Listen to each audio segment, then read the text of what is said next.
देवाय देवानां संतन संस्कृतं के मंत्र में आवाज़ संसार को जातियों की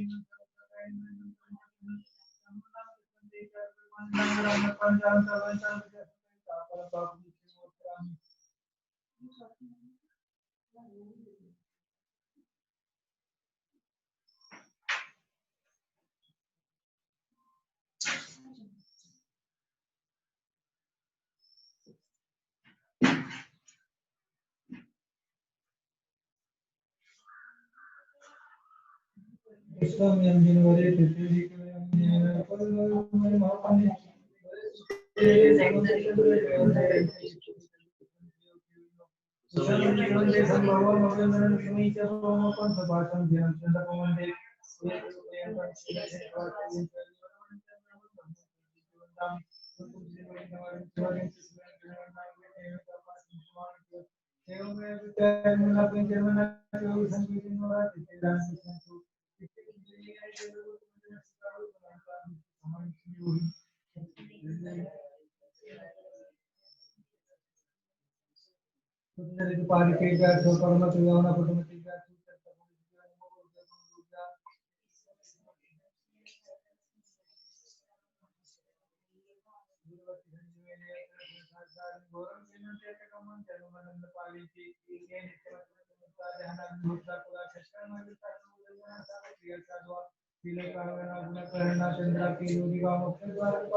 आज का मंगलाचरण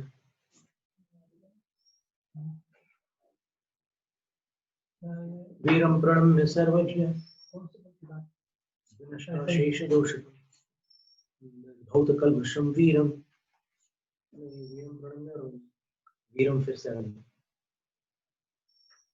तत्वार्थ वार्तिक का मंगलाचरण देखिए।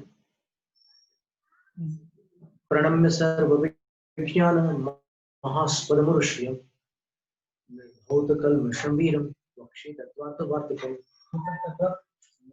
तत्वार्थ वार्तिक का एक प्रसंग देख लेते हैं, क्योंकि अभी अपन वहां जाकर आएंगे तो आकर के प्रारंभ करें नया ग्रंथ, नवीन ग्रंथ जो प्रारंभ करना है वो व्यवस्थित अपन आकर के कर सकते हैं। अभी आज से ना करके बाद में कर सकते हैं।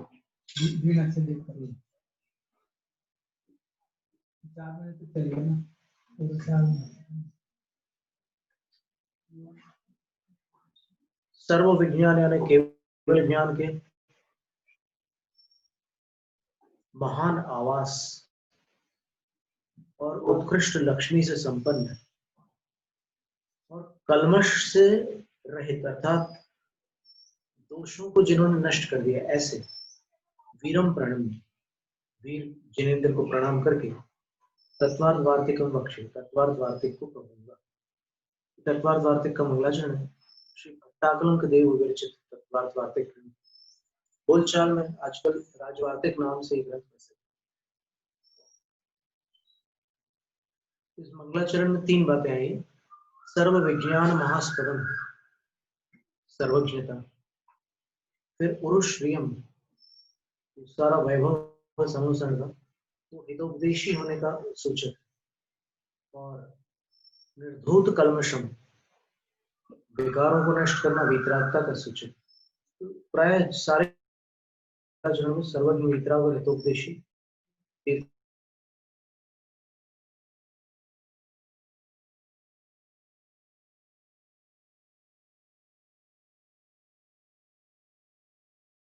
को नमस्कार किया है। नमः श्री वर्धमानाय। अब श्री का और अपने अंतरंग अनंत चतुष्ट है तो हितोपदेशी होने का सूचक है। और निर्धूत कलिल आत्मा ने, कलिल आत्मा यानी पाप को जो निर्धूत कर चुके हैं, वीतराग हो गए। और यद विद्या सालोकानाम त्रिलोकानाम दर्पणाय, जिनकी विद्या अर्थात ज्ञान आलोक सहित तीनों लोगों के लिए दर्पण का काम करती है। सर्वज्ञ हो गया। वैसे सारे मंगलाचरण में यही है। मोक्ष मार्ग से नेतारम भेक्तारम कर्म भोगता ज्ञातारम विश्व तत्वानाम वंदे तद्गुण लग्गे। जो मोक्ष मार्ग के नेता है अर्थात हितोपदेशी और भेक्तारम कर्म भोगता कर्मों के पर्वतों को फोड़ने वाले हैं और ज्ञातारम विश्व तत्वानाम संपूर्ण तत्वों के ज्ञाता है। तो सर्वज्ञ हो गए। उनके लिए उनके गुणों की प्राप्ति हेतु बंधन। अकलंग देव ने भी यहाँ पर ऐसे ही नमस्कार किया। और 64 रिद्धि का जो वर्णन है वास्तव में धवला की जो 9वीं पुस्तक है, 9वीं पुस्तक में जो मंगल सूत्र है 45 मंगल सूत्र है वीरसेन आचार्य महाराज के अनुसार, और फिर प्रकाशित प्रतियों के अनुसार 44 सूत्र है। आचार्य वीरसेन स्वामी ने नमो वर्धमान भयवंतस्य ऐसा भी एक नमस्कार उन्हें स्वीकार किया आचार्य वीरसेन स्वामी। और फिर प्रश्न उठाया कि जिनको पहले नमस्कार कर चुके हैं तो फिर दोबारा नमो वर्धमान बुद्धि शिष्य दोबारा क्यों नमस्कार कर रहे हैं? तब उनने उसका उत्तर दिया जसंत्यम धम्मपहं निगंचे वेणयम, जिनके निकट धर्म मार्ग को हमने प्राप्त किया है। तो सबसे निकट तो तीर्थंकरों में महावीर स्वामी थे। तो वहां हमने महावीर स्वामी के तीर्थ शासन में धर्म मार्ग को प्राप्त किया है। तस्संत्यम वेणयम पहुंचे, इसलिए उनके समीप हम अधिक विनय कर सकते हैं। कायेन वाचा मनसा विनिचम, मन वचन काय से नित्य ही उनको हम नमस्कार कर सकते हैं। ओए, आवाज कड़ मार रहे हो?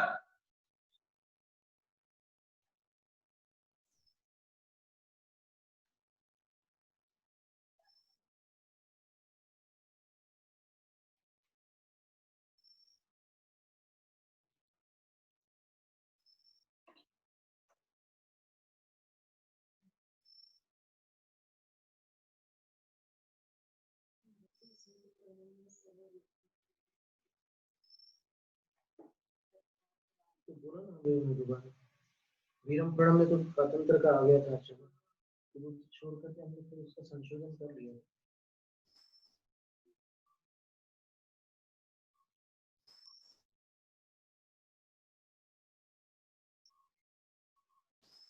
वो काव्ये जस्सन्त्यं धम्मपहं निगच्छे तत्सन्त्यं वेणय्यं पौञ्जे कायेन वाचा मनसा विनिच्ඡं सक्कारे तंसिर पंचमीन। ये प्रतिक्रमण में आता है।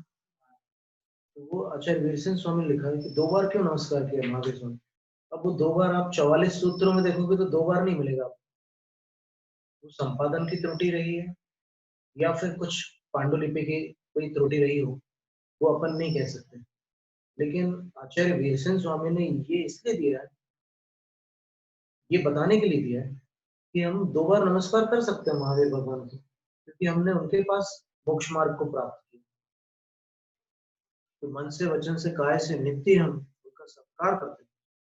और सिर पंचमी में हम जो उनको नमस्कार करेंगे वो सिर 5वां अंग होगा, उस तरीके से हम नमस्कार करेंगे, यानी दोनों पैर दोनों हाथ और फिर अंतिम जो सिर है, ऐसे पंचांग नमस्कार पूर्वक उनको हम सत्कार करेंगे। ऐसा होगा।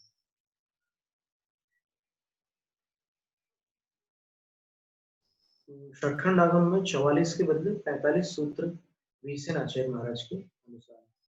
और अभी अपन ने चूंकि रिद्धियों का थोड़ा स्वाध्याय किया था, तो परसों या कब लास्ट हुआ?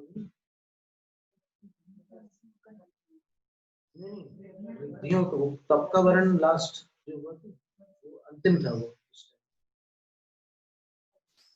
तो ये जो रिद्धियों का वर्णन है, आचार्य चामुंडराय ने चारित्रसार ग्रंथ के अंदर उन्होंने कौन से ग्रंथ से लेकर किसके आधार पर अपने कौन से पूर्वाचार्य के वचनों का आलंबन लेकर उन्होंने इतने रिद्धियों का वर्णन किया। तो इस प्रश्न का समाधान यही है कि उन्होंने एक तो वीरसेन आचार्य महाराज जी के वचनों का आलंबन लिया और एक अकलंक देव आचार्य, क्योंकि 64 की संख्या उन्होंने जो रिद्धियों की घटित की, तो 64 रिद्धियों का वर्णन आचार्य अकलंक देव ने तत्वार्थ वार्तिक में व्यवस्थित ढंग से किया हुआ है। और बल्कि 63 रिद्धियां स्पष्ट रूप से मिलती है। चारण रिद्धि में उन्होंने बोला आदि, आदि शब्द में अपन एक चारण रिद्धि को और भी जोड़ सकते हैं, तो ऐसे 64 रिद्धियां हो जाएंगी। अब इसमें देखिए आप तत्वार्थ वार्तिक में कौन से स्थान पर रिद्धियों का वर्णन है, ये एक बहुत महत्व का विषय है। अभी अपन वर्ण, जाति, धर्म, इनका कभी कभी मिश्रण कर लेते हैं। कभी अपन जैन जाति है ऐसा बोल देते हैं, तो जैन जाति नहीं है, जैन धर्म है। और जाति के विषय में आचार्य पूज्यपाद स्वामी लिख रहे हैं कि जातिर देहाश्रिता, जाति जो होती है वो देहाश्रित होती है, और धर्म जो होता है वो आत्माश्रित होता है। तो इन दोनों को एक मानने का अर्थ यह है कि आप बहिरात्मा हो, देह जीव को एक गिने बहिरात्मा तत्व बताया। बहिरात्मा देह और जीव को एक गिनता है। तो जो देहाश्रित जाति है और जो आत्माश्रित धर्म है, उनको अगर एक मान लिया तो बहिरात्मा हो गए। और बहिरात्मा का अर्थ क्या हुआ? जो जीव सम्यक दृष्टि नहीं होता उसको बहिरात्मा कहते हैं।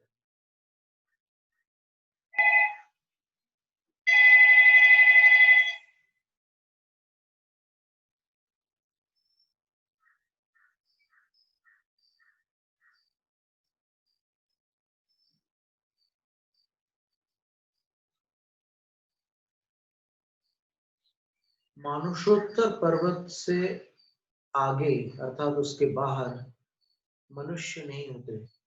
प्रांग मानुषोत्तरा मनुष्य,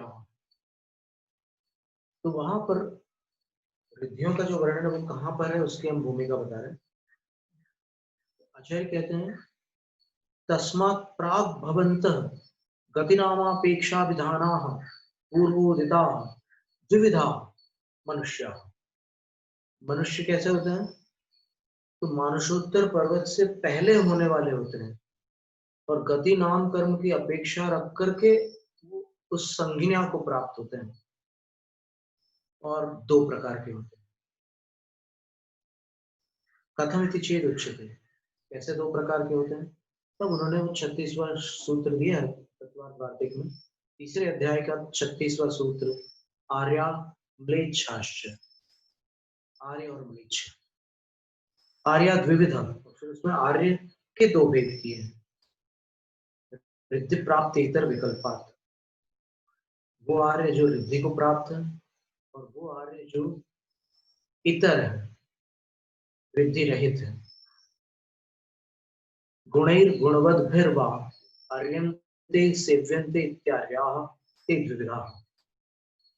गुणों के साथ अथवा गुणियों के साथ जो अर्यन्ते प्राप्त किए जाते हैं, सेव्यन्ते जो सेवित होते हैं गुणों से और गुणियों से, इसलिए वे आर्य कहे जाते हैं। ते द्विविधा, वो दो प्रकार के, रिद्धि प्राप्त आर्या, अनरिद्धि प्राप्त आर्याश्चि, रिद्धि प्राप्त और रिद्धि रहित। अब पहले अनिद्धि प्राप्त आर्या पंचविधा, जो रिद्धि को प्राप्त है उनका विस्तार अधिक है। फिर जो रिद्धि को प्राप्त नहीं है उनको बता रहे हैं। जो रिद्धि को प्राप्त नहीं है उनके 5 भेद। कौन से?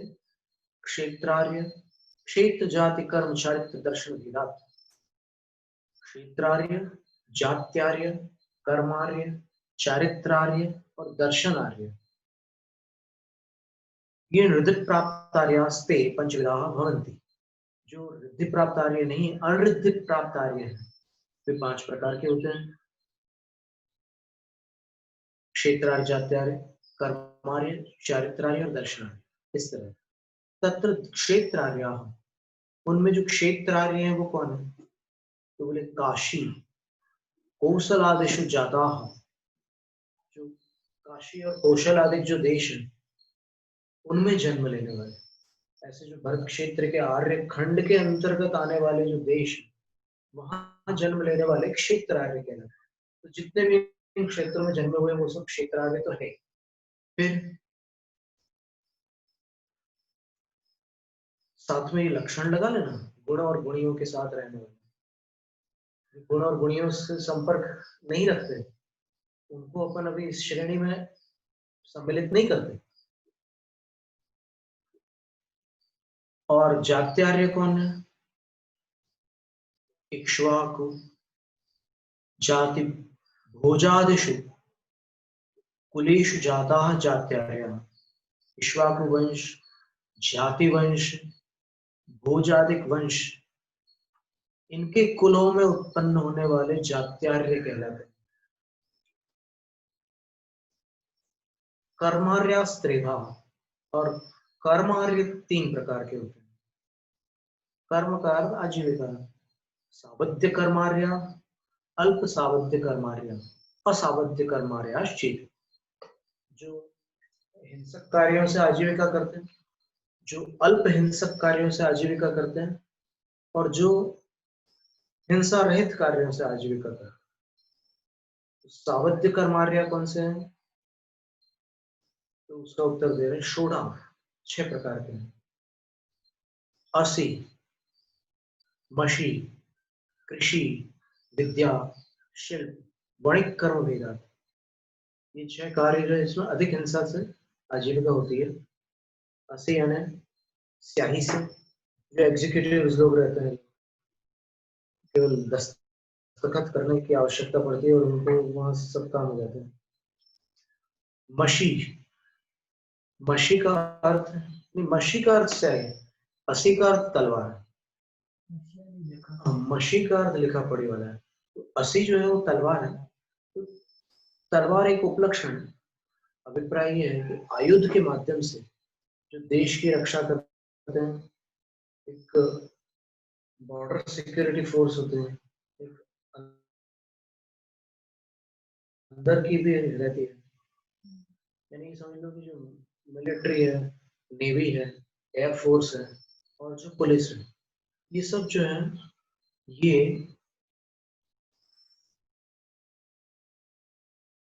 असी कर्मार्य है। और मशी कर्मार्य कौन है? जो स्याही से, हस्ताक्षर आदि से सब काम करते हैं, लिखा पढ़ी से सब काम करते हैं। तो कृषि आर्य कौन है? कृषि कर्मार्य जो है वो खेती किसानी करके। फिर विद्या कर्मार्य जो है वो विद्या पढ़ाना आदि कार्यों से आजीविका करते हैं। शिल्प कर्मार्य जो है वो कारीगरी से करते हैं, अलग अलग प्रकार की कारीगरियां होती है, उनके माध्यम से आजीविका करते हैं। और वणिक कर्म भेदात का अर्थ होता है व्यापार धंधे से।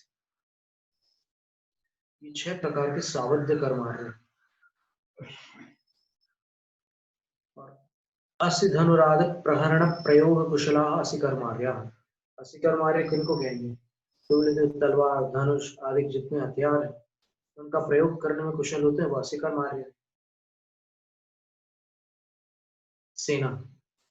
फिर द्रव्याय व्याधि लेखन निपुणा मशी कर्मार्य। द्रव्य की आमदनी और द्रव्य का जो खर्चा है, जो आय और व्यय है इत्यादि को लिखने में जो निपुण होते हैं वो मशी कर्मार्य है। फिर हल, कुलिश, दंताल आदि कृषि उपकरण, विधान विदह कृषि वलाह, कृषि कर्मार्य। जो हल है और हल जैसे जितने भी खेती किसानी के औजार हैं, जो उपकरण हैं, उनका प्रयोग करने में कुशल है, जो जानकार है। ऐसे किसान लोग कृषि कर्मार्य कहलाते हैं। फिर आलेख्य गणितादि द्वासप्तति कलावदाता, कलावादता, विद्या कर्मार्य। ठीक है, कि जो 72 प्रकार की कलाओं को पढ़ाते हैं और उसमें लेखन है, गणित आदि है, ये सारी कलाएं जो पढ़ाते हैं, जो टीचर्स हैं समझ लीजिए, वो विद्या कर्मार्य। यहाँ विद्या में विद्याधर्म वाली विद्या नहीं है। चतुर्वर्णाश्च रजकनापिततायस्कार कुलाल सुवर्णकारादयः शिल्पकर्मार्य। चतुर्थ वर्णाश्च, और जो चौथे वर्ण वाले, रचक यानी वस्त्र धावन का कार्य करने वाले, नापित अर्थात केश कर्तन करने वाले, अयस्कार अर्थात लोहे के औजार बनाने वाले, कुलाल का अर्थ होता है जो घड़े आदि, दीपक वगैरह और अन्य जो मिट्टी के उपकरण होते हैं उनको बनाने वाले होते हैं, और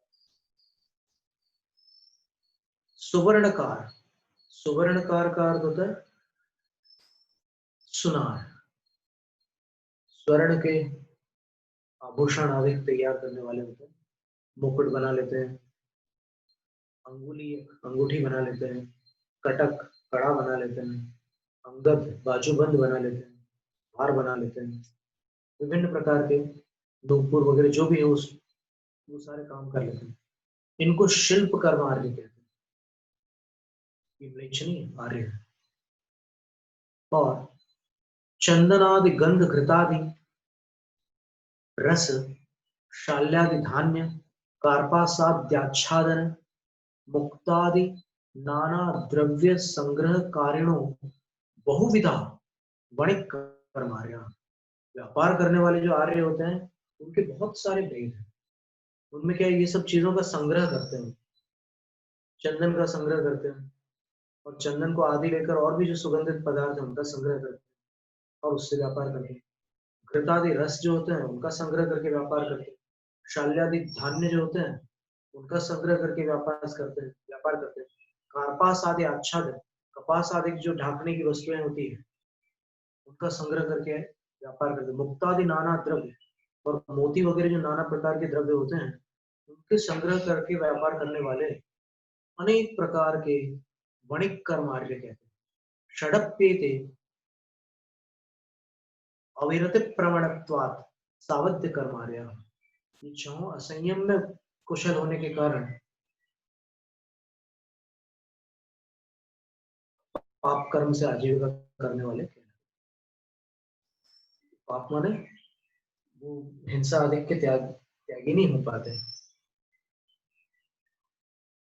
अब इसमें फिर 8 प्रतिमा तक, 7 प्रतिमा तक तो ये सब आरंभ ग्राह्य बताया है।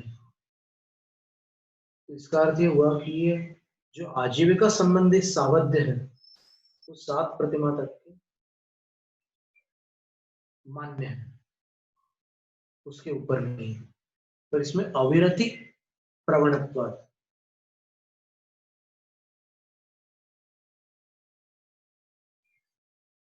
मान लो प्रतिमाधारी है तो फिर प्रत्याख्यान विषय अविरति में उस प्रतिमा तक तत्पर रहेंगे।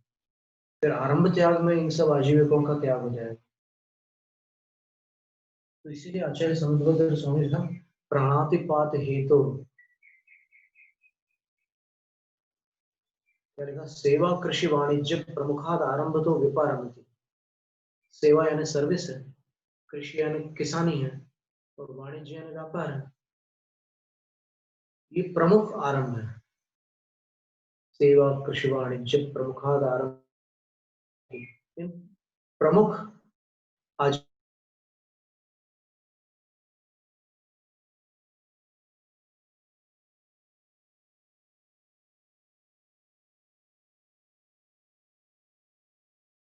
आजीविकाओं से जो विराम ले लेता है, अर्थात जीवन लेता है, दूसरा आरंभ लेता है, तो आरंभ विनिवृत्त 8वीं प्रतिमा का धारक शब्द।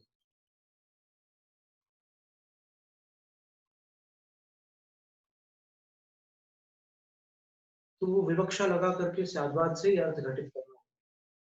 यहाँ पर ये कह रहे हैं अविरति, तो अविरति कथनचित देश विरति को भी आगे आ रहा है। अल्प सावध्य कर्मार्याश्च श्रावका, क्या बात, तत्काल आ गया इसका समाधान कि जो इनको कम कर लेते हैं वे श्रावक लोग अल्प सावध्य कर्मार्य कहलाते हैं, और रति विरति परिणतत्वात् असावध्य कर्मार्या संयता, और स्त्री संबंधी जो प्रीति है उससे विरति में परिणत होने के कारण असावध्य कर्मार्य, जो बिल्कुल निष्पाप कर्म करने वाले आर्य हैं, वे संयत है। असावध्य कर्मार्य यानी उनका पुरुषार्थ आत्म कल्याण का ही पुरुषार्थ होता है, वो घर गृहस्थी के पुरुषार्थ में नहीं रहते, अर्थ और काम पुरुषार्थ के त्यागी हो जाते। अर्थ पुरुषार्थ को अल्प करने वाले श्रावक हो जाते हैं, और अर्थ और काम पुरुषार्थ के त्यागी जो होते हैं वो संयत हो जाते हैं, धर्म और मोक्ष पुरुषार्थ करेंगे।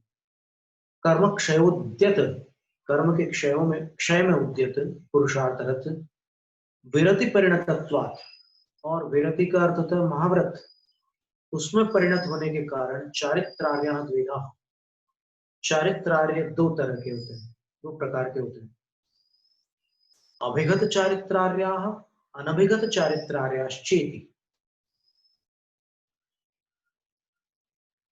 अभिगत यानी जान लिया है चारित्र को जिन्होंने और अंगीकार किया है, वो अभिगत चारित्रार्य है, और अनभिगत चारित्रार्य जो अभिगत जिनको कोई उपदेश नहीं मिला है लेकिन फिर भी चारित्र को अंगीकार किया है, वो अनभिगत चारित्रार्य है। तद भेद, उनका भेद क्या है? अनुपदेश उपदेश अपेक्ष भेद कृत, उपदेश और उपदेश के अभाव रूप भेद। बाकी दोनों ने चारित्र तो अंगीकार किए। चारित्र मोह से उपशमात् क्षयाच्च, चारित्र मोह के उपशम क्षय से बाह्योपदेशान अपेक्षा, बाह्य उपदेश की अपेक्षा न रखते हुए आत्म प्रसादादेव, अपने आत्मा की विशुद्धि से मात्र से चारित्र परिणामास्कंदिनः, चारित्र परिणाम को आस्कंदित करने वाले अर्थात धारण करने वाले उपशांत कषायाः क्षीण कषायाश्च अभिगत चारित्रार्य,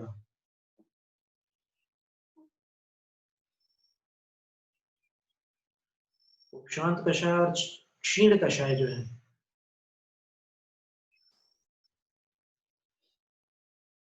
वे अभिगत चारित्रार्य, क्योंकि इनको उपदेश नहीं देना पड़ता है, श्रेणी पर आरूढ़ होकर के ऑप्शन में क्षायिक चारित्र को प्राप्त कर लेते हैं।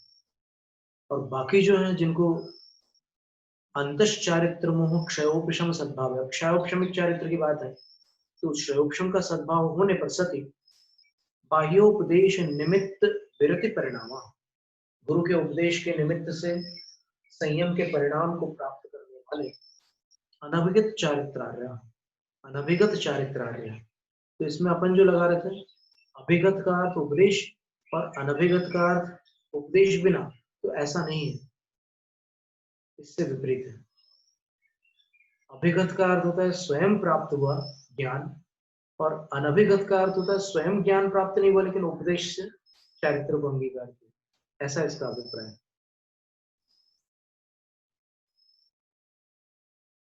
दर्शन आर्या दशधा, अब दर्शन आर्य के 10 भेद हैं, क्योंकि सम्यक दर्शन 10 प्रकार का होता है। आज्ञा मार्गोपदेश, सूत्र बीज संक्षेप, विस्तारार्थावगाढ़, परमावगाढ़ रुचि भेदाच्च। आज्ञा सम्यक को प्राप्त करने वाले दर्शनार्य हो जाएंगे, फिर दूसरे मार्ग सम्यक वाले, तीसरे उपदेश सम्यक, चौथे सूत्र सम्यक, पांचवे बीज सम्यक, छठे संक्षेप सम्यक, सातवें विस्तार सम्यक, आठवें अर्थ सम्यक, नौवें अवगाढ़ सम्यक और 10वें परमावगाढ़ सम्यक। इनके भेद से सम्यक दृष्टियों के 10 भेद होते हैं और वो 10 प्रकार के सम्यक कार्य दर्शनार्य कहलाते हैं। अब उनका खुलासा क्या है? तो आचार्य कहते हैं तत्र उनमें भगवद अर्हत सर्वज्ञ प्रणीत मात्र निमित्त श्रद्धा, भगवान अर्हत सर्वज्ञ द्वारा प्रणीत जो आज्ञा मात्र है उसके निमित्त से श्रद्धान कर लेने वाले आज्ञा सम्यक दृष्टि होती है। और निस्संग मोक्ष मार्ग श्रवण मात्र जनित रुचय मार्ग रुचय, और निष्परिग्रह जो मोक्ष का मार्ग है उसके श्रवण मात्र से उत्पन्न हुआ है सम्यक दर्शन, जिनको यानी मूलाचार आदि जो भी आचार शास्त्र हैं उनको सुनने मात्र से जो सम्यक दृष्टि बन गए हैं वो मार्ग सम्यक जीव, वो दर्शन आर्य है। इसका अर्थ ये हुआ, यद्यपि नीति सार में लिखा है कि मंद बुद्धियों के समक्ष आचार शास्त्र नहीं पढ़ना, मंद बुद्धि आर्यकाणाम गृहस्थानाम शिष्याणाम अल्पवेदसाम न वाचनीयम पुरतः सिद्धांत आचार पुस्तक, सिद्धांत और आचार ग्रंथों को इन लोगों के सामने नहीं पढ़ा जाना चाहिए। कौन के सामने? आर्यकों के सामने, गृहस्थों के सामने, और अल्पमेधसाम शिष्याण और मंद बुद्धि शिष्यों के, मंद बुद्धि तीनों के साथ बताना, मंद बुद्धि आर्यकों के सामने, मंद बुद्धि गृहस्थों के सामने, मंद बुद्धि शिष्यों के सामने सिद्धांत ग्रंथों का पठन और आचार शास्त्रों का पठन नहीं करना। मूलाचार उनके सामने,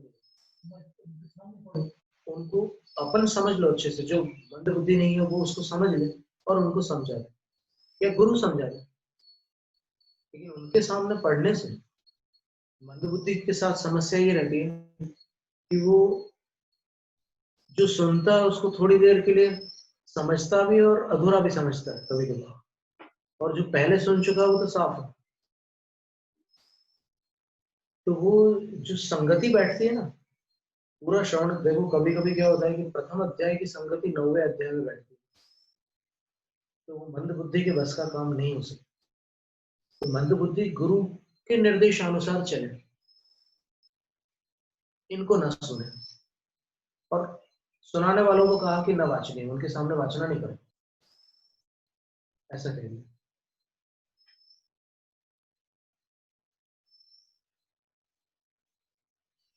तो यहाँ पर ये कथन है कि आचार सूत्र को सुनकर के जो सम्यक दृष्टि बना, इसका अर्थ ये हुआ कि सुनते समय मिथ्या दृष्टि था और सुनकर सम्यक दृष्टि बना तो वो दूसरे नंबर का, दूसरे क्रमांक का दर्शन आर्य हो गया। तात्पर्य हुआ कि सुनने का अधिकार मिथ्या दृष्टियों को भी है। अब यहाँ पर मिथ्या तो गुणस्थान है या नहीं है ये उसकी पहचान नहीं है। यहाँ पर पिछीधारी है तो फिर आप उनको उस भूमिका का ही माने, अंदर से बाहर से एक स्थूल अपेक्षा से। पिछी धारण की है तो फिर कम से कम 5वां तो हो गई, दिगंबर मुद्रा है, 6ठा 7वां है, वो भूमिका है उसकी, तो उनको वैसा मानिए।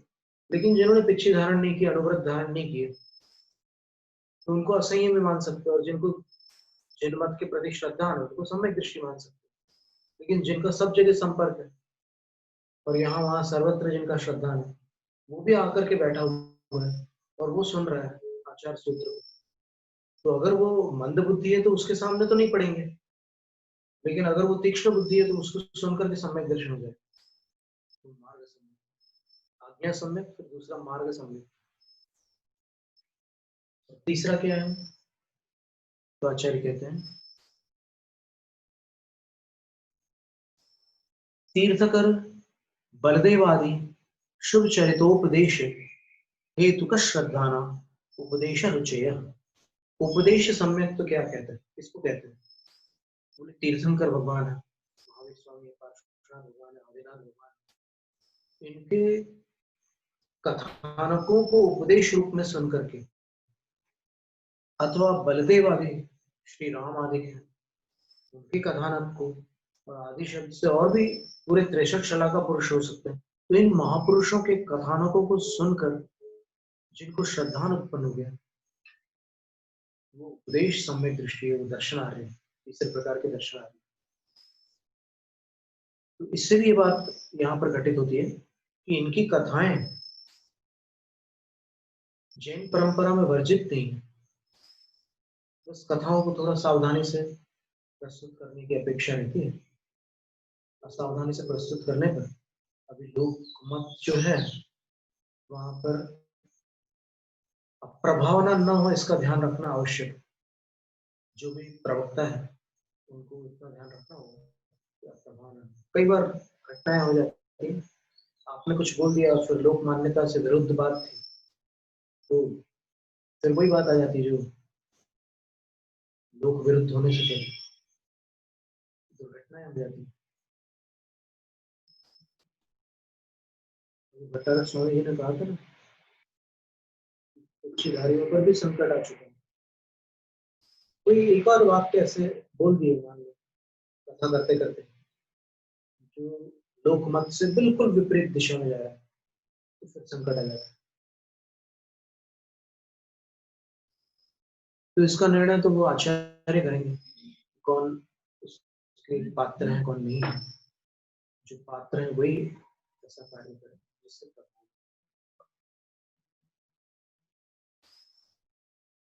ये हम अपनी ओर से नहीं कह रहे, केवल जिन शासन की प्रभावना को दृष्टि में रख करके। ऐसा नहीं कि हम बहुत अच्छी कथा करते हैं या फिर हम कर चुके हैं इसलिए हम ऐसा बोल रहे हैं, ये बात कुछ नहीं। यहाँ पर हम तुम वाली बात है, क्योंकि जिन शासन बहुत विशाल समुद्र, या तो अपन एक बूंद के बराबर भी।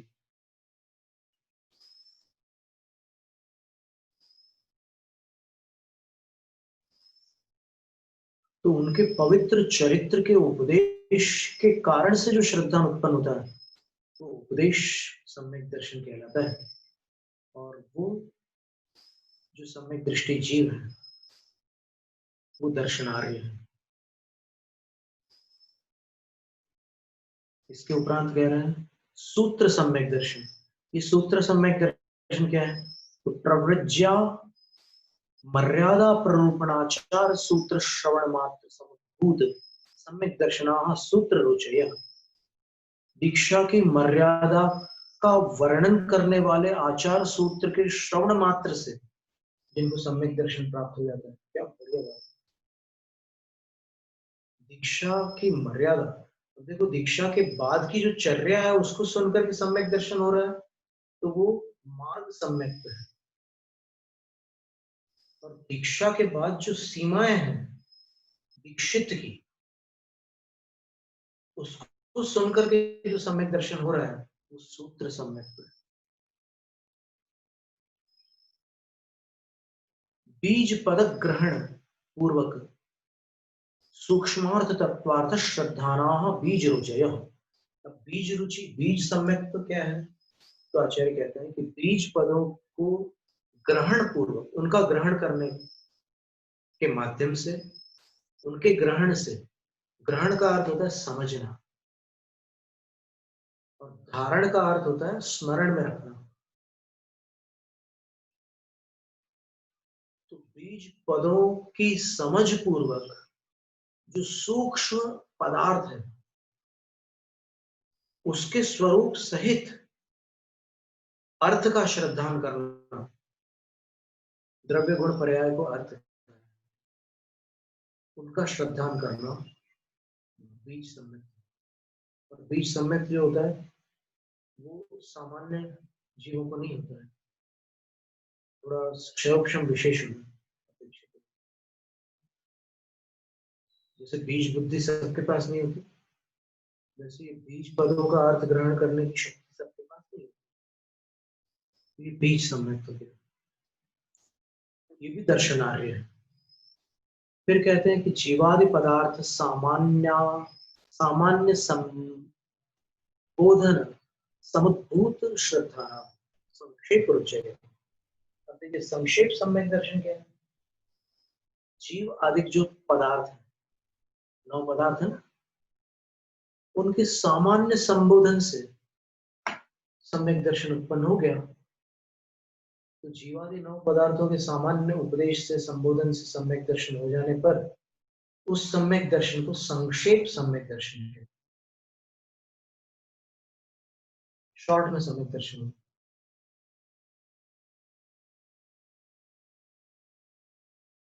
और ऐसे सम्यक दर्शन को प्राप्त करने वाले संक्षेप दर्शन आर्य है। फिर अंग पूर्व विषय जीवाद्यर्थ विस्तार प्रमाण नयादि निरूपणोपलब्ध श्रद्धा विस्तार रुचय। अंग पूर्व जिनको विषय कर रहे हैं, ऐसे जीवादिक पदार्थों के विस्तार को प्रमाण नय आदि की निरूपणा से जब समझाया जाता है तो उससे उपलब्ध श्रद्धान जो होता है, अभी वो अंग पूर्वों के पाठी नहीं है, लेकिन अंग पूर्वों के माध्यम से उनको ये जीवादिकों के प्रति श्रद्धान हुआ है। तो इतने विस्तार से समझाने के बाद वो सम्यक दृष्टि बने हैं, तो वो विस्तार रुचि शिष्य कहलाता है। विस्तार रुचि यानी विस्तार सम्यक दृष्टि होता है। इतना विस्तार करने के बाद वो विस्तार सम्यक दृष्टि होता है। उपलब्ध श्रद्धान लिखा है ना, इसलिए पहले अनुपलब्ध थे। श्रद्धान जिनको पहले अनुपलब्ध था उनके ही उपलब्ध श्रद्धान शब्द लागू, तो वहां तक के वो मिथ्या दृष्टि, क्योंकि 11 अंग 10 पूर्वों तक अगर भिन्नाक्षर 10 पूर्वी है तो जीव तो मिथ्या पूरा हो जाएगा।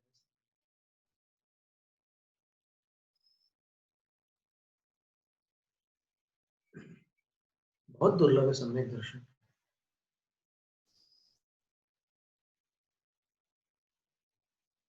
दो चार नियम ले लेने से सम्यक दर्शन हो जाना, ऐसा कहीं उल्लेख नहीं है।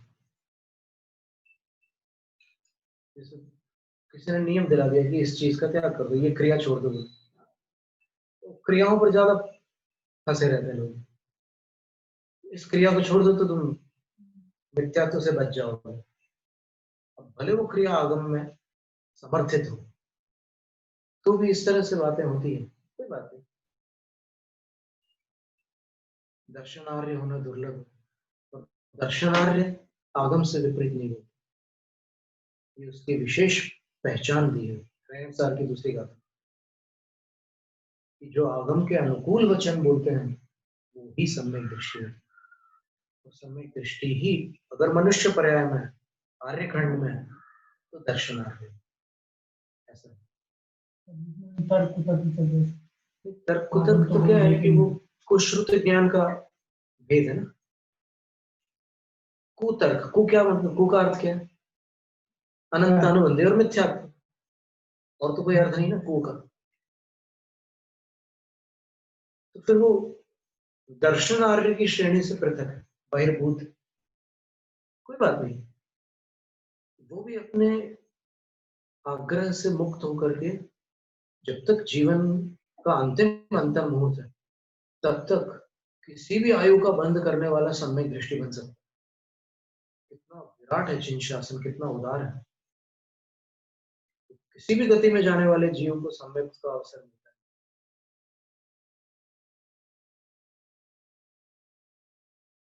आदि पुराण में लिखा है कि श्रेणिक राजा ने मुनि का वध किया था।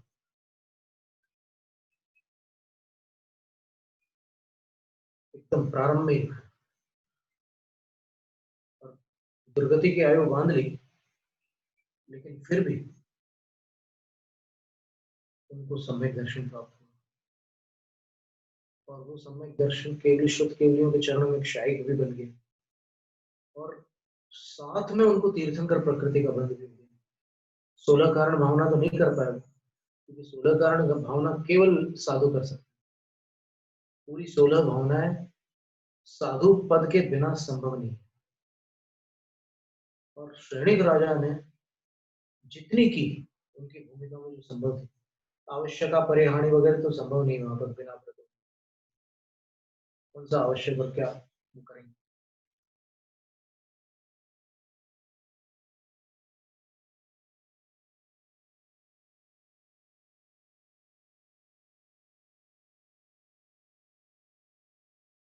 शील प्रदेश होना चाहो कैसे करेंगे पास, लेकिन उससे उन्हें लिया और 33 सागर से स्थितिबंध जो था वो 84,000 वर्ष रह गया।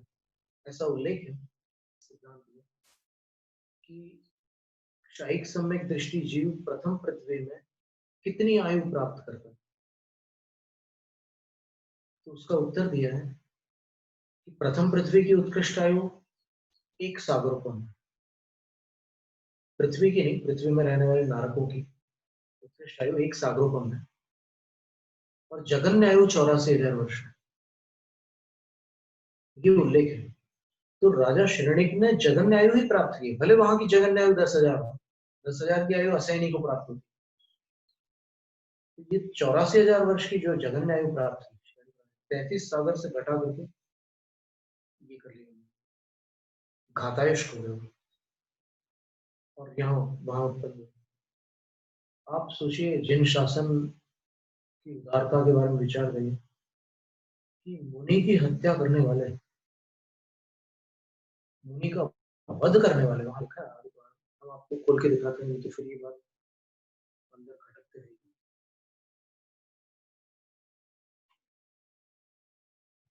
आचार्य वर्धमान सागर महाराज ने ये श्लोक सुनाया था हम लोगों को।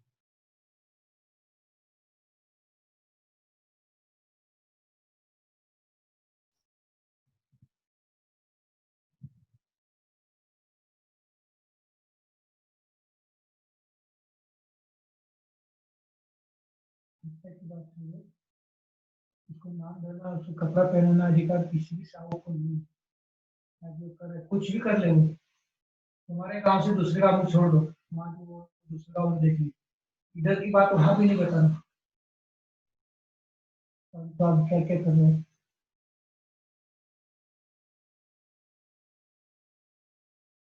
एकदम जहाँ आदि पुराण में श्रेणिक राजा का वर्णन आता है ना, वहीं प्रारंभ में ही वर्णन।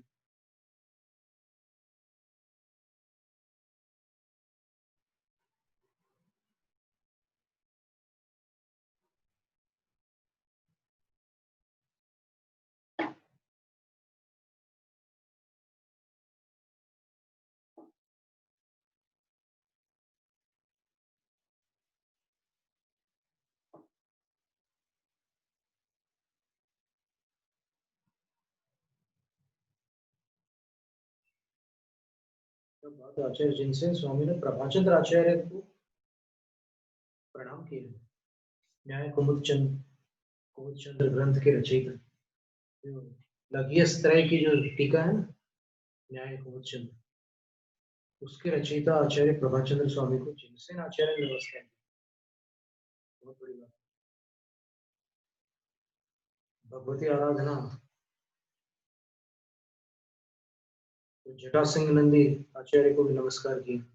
तो ये मूल संघ के आचार्य हैं और वो जिनको नमस्कार कर रहे हैं वो जैनाभासी नहीं हो सकते, ये बात प्रमाणित हो गई। जटा सिंह नंदी आचार्य महाराज ने जो क्रियाओं का वर्णन किया है, वो क्रियाएं यहाँ इनके नमस्कार से प्रमाणित हो। क्या अद्भुत बात है।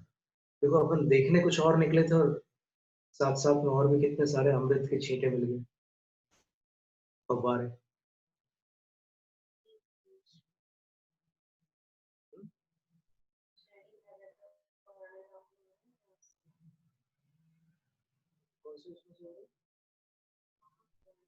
महापुराण में एकदम प्रारंभ में आएगा।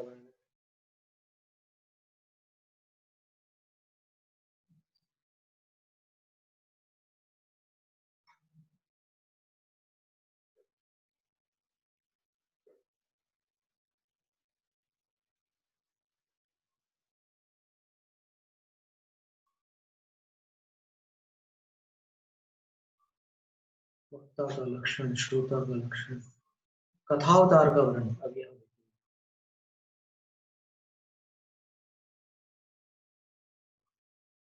देखते हैं।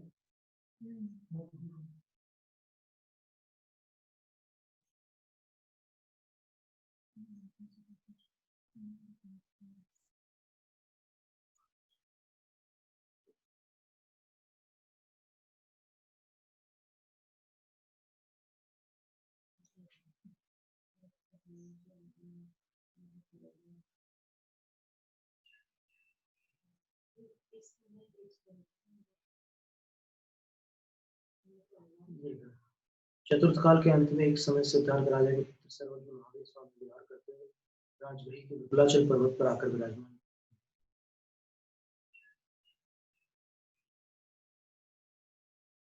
विनयवान राजगृह के अधिपति श्रेणिक महाराज ने जाकर उन अंतिम तीर्थंकर भगवान महावीर से उस पुराण को पूछा।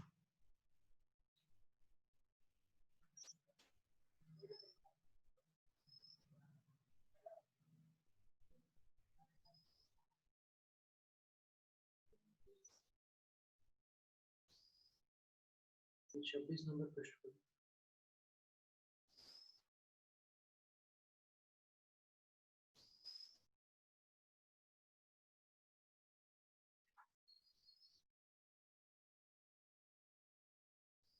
एक तो संकल्प रूप से तो उसने वध किया ही था, यशोधर महाराज का हो नहीं पाया, वो बात अलग। गले में सांप तो डाल ही दिया।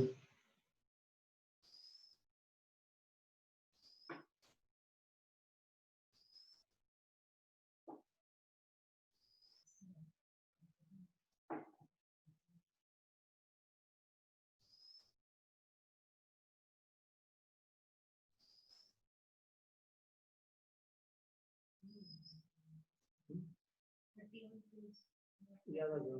दूसरे पर्व के 24 नंबर श्लोक बोला था।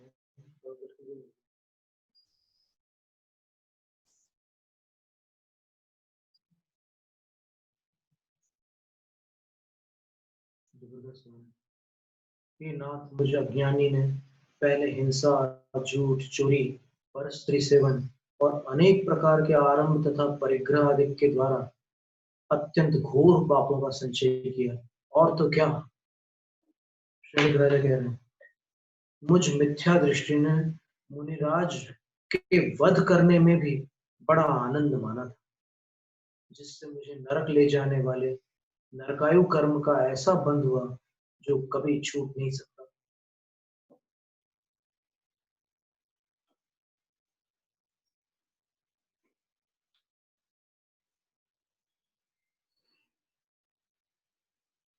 कृतो मुनिवधानंदस्तीव्रो मिथ्या दृशा मया। मैंने मुनि के वध में आनंद माना था, तीव्र, वो भी तीव्र। मैं बहुत खुश हो रहा था मुनि का वध कर। तो ऐसे ऐसे जीव भी जिन शासन की शरण में आकर के पार लेते, और वड्डाराधने में तो एक ऐसी कथा आती है कि जिसने मुनि का वध किया वो स्वयं उसी भाव में मुनि बन जाता, मुनि दीक्षा लेते हैं उसी भाव में। और फिर आगे क्या होता है वो आगे उसमें आता है वर्णन। तो अभी सम्यक दृष्टियों की बात चल रही थी, तो ये वर्णन निकला कि इतने विस्तार से सुनने के बाद सम्यक दर्शन उत्पन्न होता है कई जीवों, तो विस्तार सम्यक दृष्टि कहलाती है, वो भी दर्शनार्य। फिर वचन विस्तार विरहितार्थक ग्रहण जनित प्रसादा अर्थ रुचय। वचनों के विस्तार से रहित केवल अर्थ मात्र को ग्रहण कर लेने से, जीवादिक पदार्थों को सिर्फ वो समझ लेते हैं, तुरंत समझ लेते हैं, अर्थ सम्यक दृष्टि।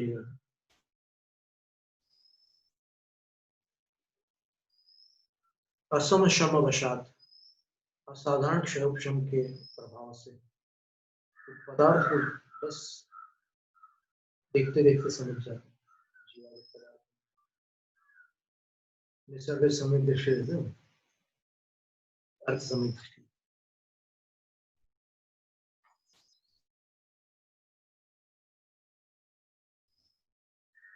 और फिर आचार आदि द्वादशांगा भी निविष्ट श्रद्धाना अवगाढ़ रुचय।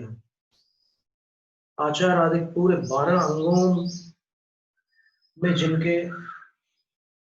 जिनका अभिनिवेश रहता है, उस अभिनिवेश को प्राप्त जिनका श्रद्धा, जो पहले ही सम्यक दृष्टि है लेकिन शुद्ध केवली हो जाने के उपरांत जो उनका निर्मल श्रद्धा हो जाता है। पहले तो थोड़ा थोड़ा जो कुछ मिला था उससे श्रद्धान था, पूरे 12 अंगों का उनको ज्ञान हो गया, अब जो श्रद्धान उनका वो अवगाढ़ सम्यक। केवल शुद्ध केवलियों के पास होती है।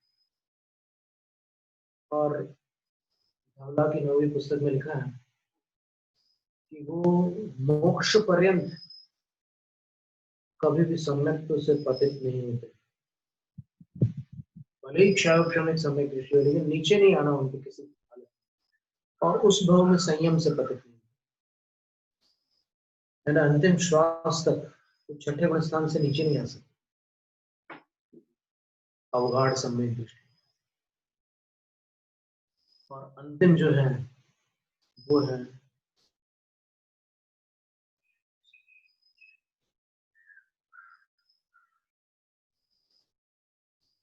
परमावधि केवल ज्ञान दर्शन प्रकाशित जीवाद्यर्थ विषय प्रसादा परमावगाढ़ रुचि।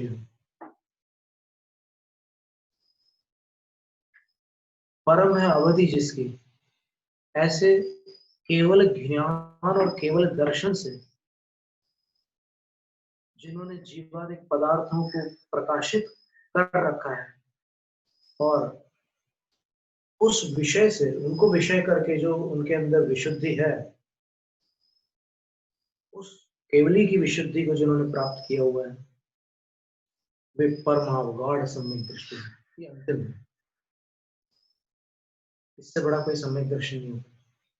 और देखिए आप, चौथे गुण स्थान में भी क्षायिक सम्यक दर्शन है और 13वें गुण स्थान में भी क्षायिक सम्यक दर्शन है। लब्धिसार ग्रंथ में बहुत जानने योग्य बात है, इन दोनों सम्यक दर्शन, दोनों क्षायिक सम्यक दर्शनों में अंतर क्या है? अपने को लगता है कि तत्वार्थ श्रद्धानम सम्यक दर्शनम और 7 प्रकृतियों के उपशम क्षय क्षयोपशम से जो घुमटसार जीव कांड में आता है 25-26 नंबर का था, तो वो जो श्रद्धान उत्पन्न हो गया वो सम्यक दर्शन है। पर यहाँ देखिए आप अंतर क्या है। जी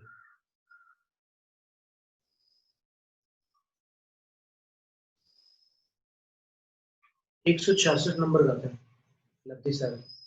इसमें आचार्य नेमिचंद्र सिद्धांत चक्रवर्ती लिख रहे हैं, सत्तन्नम पैणीनम खयादु अवरंतु खय्यलद्दीद उक्कस खय्यलद्दी घाई चौक कखयेन हवे। 7 प्रकृतियों के क्षय से जगन्य क्षयिक सम्यक दर्शन होता है और 4 घातिया कर्मों के क्षय से उत्कृष्ट होता है।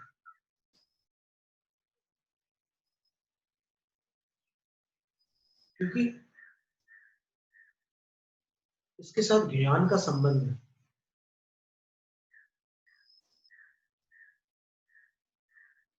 अभी तो अपन उपदेश में सुन रहे हैं मेरु पर्वत आदि के बारे में, या फिर परमाणुओं के और अन्य अन्य स्कंदों के और सबके बारे में, तो सम्यक दर्शन होने से अपन उसको स्वीकार कर रहे हैं। लेकिन जिन्होंने कैवल्य आलोकित अर्थ है, अपने केवल ज्ञान से उन पदार्थों को प्रकाशित कर लिया, उनका सम्यक दर्शन कैसा होगा सोचो।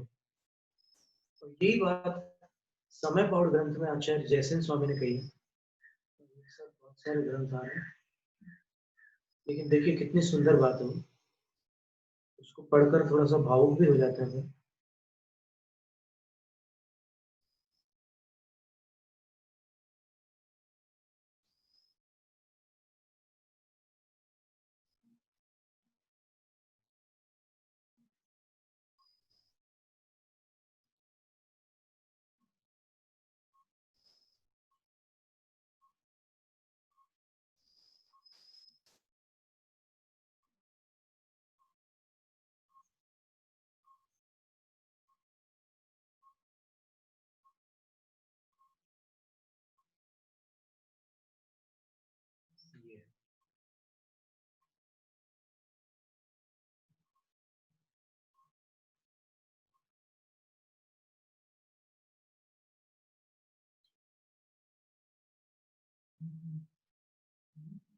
ये देखिए महाराज जी कितनी सुंदर पंक्ति है।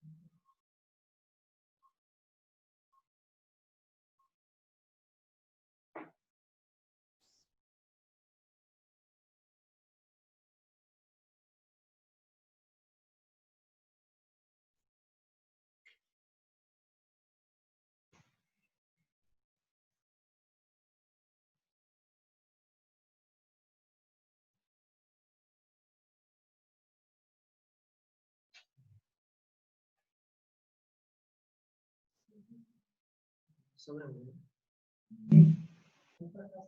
समय सर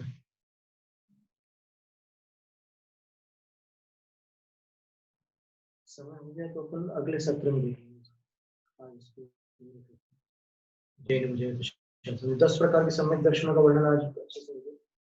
इसका वर्णन आत्मानुशासन ग्रंथ में भी आया है, उसको भी अपन दोहरा सकते हैं। अभी अपन ने राजवार्तिक तत्वार्थ के माध्यम से समझा है। और जो देख करके होता है और जो सुन करके होता है, इसमें अंतर पड़ता है। जो प्रगाढ़ता होती है उसमें अंतर होता है। विश्वास में अंतर नहीं, विश्वास तो है ही है, दोनों के प्रति विश्वास, श्रद्धान दोनों में है, लेकिन दोनों में अंतर है, वो अपन देखेंगे। अपराधिक स्वाध्याय निष्ठापन क्रियाएं पूर्वाचार्य को सर्वोपक्षात्म भाव पूजा उन्नासव समेत शुद्ध भक्ति का अवसर करोगे।